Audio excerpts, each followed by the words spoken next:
There's no question that some choice is better than none, but it doesn't follow from that that more choice is better than some choice. If we are interested in maximizing the welfare of our citizens, the way to do that is to maximize individual freedom. The reason for this is both that freedom is in and of itself good, valuable, worthwhile, essential to being human, and because if people have freedom, then each of us can act on our own to do the things that will maximize our welfare, and no one has to decide on our behalf. The way to maximize freedom is to maximize choice. The more choice people have, the more freedom they have, and the more freedom they have, the more welfare they have. It's also deeply embedded in our lives. This is my supermarket. I want to say just a word about salad dressing. 175 salad dressings in my supermarket. You got to admit that's a lot of choice. We all know what's good about it, so I'm going to talk about what's bad about it. All of this choice has two effects. One effect, paradoxically, is that it produces paralysis rather than liberation. With so many options to choose from, people find it very difficult to choose at all. I'll give you one very dramatic example of this, a study that was done of investments in voluntary retirement plans. A colleague of mine got access to investment records of about 1 million employees in about 2,000 different workplaces. And what she found is that for every 10 mutual funds the employer offered, rate of participation went down 2%. You offer 50 funds, 10% fewer employees participate than if you only offer 5. Why? Because with 50 funds to choose from, it's so damn hard to decide which fund to choose that you just put it off till tomorrow. And of course, tomorrow never comes. Understand that not only does this mean that people are going to have to eat dog food when they retire because they don't have enough money put away, it also means that making the decision is so hard that they pass up significant matching money from the employer. By not participating, they are passing up as much as $5,000 a year from the employer who would happily match their contribution. So paralysis is a consequence of having too many choices, and I think it makes the world look like this. You don't want to pick the wrong mutual fund or even the wrong salad dressing. The second effect is that even if we manage to overcome the paralysis and make a choice, we end up less satisfied with the result of the choice than we would be if we had fewer options to choose from. And there are several reasons for this.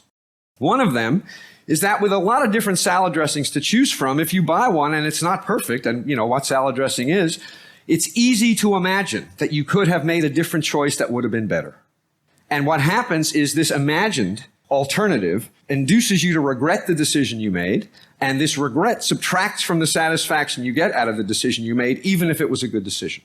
The more options there are, the easier it is to regret anything at all that is disappointing about the option that you chose. Second, what economists call opportunity costs. Dan Gilbert made a big point this morning of talking about how much the way in which we value things depends on what we compare them to. Well, when there are lots of alternatives to consider, it is easy to imagine the attractive features of alternatives that you reject that make you less satisfied with the alternative that you've chosen. Here's an example. And he spends 2 weeks nagged by the idea that he is missing the opportunity day after day to have a great parking space. Opportunity costs subtract from the satisfaction we get out of what we choose, even when what we choose is terrific. And the more options there are to consider, the more attractive features of these options are going to be reflected by us as opportunity costs. Here's another example. One point it makes is that whenever you're choosing one thing, you're choosing not to do other things, and those other things may have lots of attractive features, and it's going to make what you're doing less attractive. Third, escalation of expectations. This hit me when I went to replace my jeans. And there was a time when jeans came in one flavor, and you bought them, and they fit like crap, and they were incredibly uncomfortable, and if you wore them long enough and washed them enough times, they started to feel okay. So I went to replace my jeans after years and years of wearing these old ones, and I said, I want a pair of jeans, here's my size. And the shopkeeper said, do you want slim fit, easy fit, relaxed fit? You want button fly or zipper fly? You want stone washed or acid washed? Do you want them distressed? Do you want boot cut? Do you want tapered? Blah, blah, blah, on and on. He went, my jaw dropped. And after I recovered, I said, I want the kind that used to be the only kind. He had no idea what that was. So I spent an hour trying on all these damn jeans, and I walked out of the store, truth, with the best fitting jeans I had ever had. I did better. All this choice made it possible for me to do better. But I felt worse. The reason I felt worse is that with all of these options available, my expectations about how good a pair of jeans should be went up. I had no particular expectations when they only came in one flavor. When they came in 100 flavors, damn it, one of them should have been perfect. And what I got was good, but it wasn't perfect. And so I compared what I got to what I expected, and what I got was disappointing in comparison to what I expected. Adding options to people's lives can't help but increase the expectations people have about how good those options will be. And what that's going to produce is less satisfaction with results, even when they're good results. Nobody in the world of marketing knows this, because if they did, you wouldn't all know what this was about. The truth is more like this. The reason that everything was better back when everything was worse is that when everything was worse, it was actually possible for people to have experiences that were a pleasant surprise. Nowadays, the world we live in, we affluent, industrialized citizens, with perfection, the expectation, the best you can ever hope for is that stuff is as good as you expect it to be. You will never be pleasantly surprised because your expectations, my expectations, have gone through the roof. The secret to happiness is low expectations. Settling isn't always such a bad thing. Finally, one consequence of buying a bad-fitting pair of jeans when there is only one kind to buy is that when you are dissatisfied and you ask why, who's responsible? The answer is clear. The world is responsible. What could you do? When there are hundreds of different styles of jeans available, and you buy one that is disappointing, and you ask why, who's responsible? It is equally clear that the answer to the question is you. You could have done better. With 100 different kinds of jeans on display, there is no excuse for failure. And so when people make decisions, and even though the results of the decisions are good, they feel disappointed about them, they blame themselves. Clinical depression has exploded in the industrial world in the last generation. I believe a significant, not the only, but a significant contributor to this explosion of depression and also suicide is that people have experiences that are disappointing because their standards are so high, and then when they have to explain these experiences to themselves, they think they're at fault. And so the net result is that we do better in general, objectively, and we feel worse. So let me remind you, this is the official dogma, the one that we all take to be true, and it's all false. It is not true.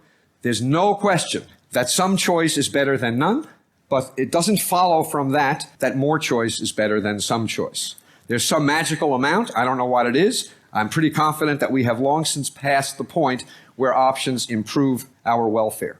As a policy matter, the thing to think about is this. What enables all of this choice in industrial societies is material affluence. There are lots of places in the world, and we have heard about several of them, where their problem is not that they have too much choice. Their problem is that they have too little. So the stuff I'm talking about is the peculiar problem of modern, affluent Western societies. What I'm telling you is that these expensive, complicated choices, it's not simply that they don't help. They actually hurt. They actually make us worse off.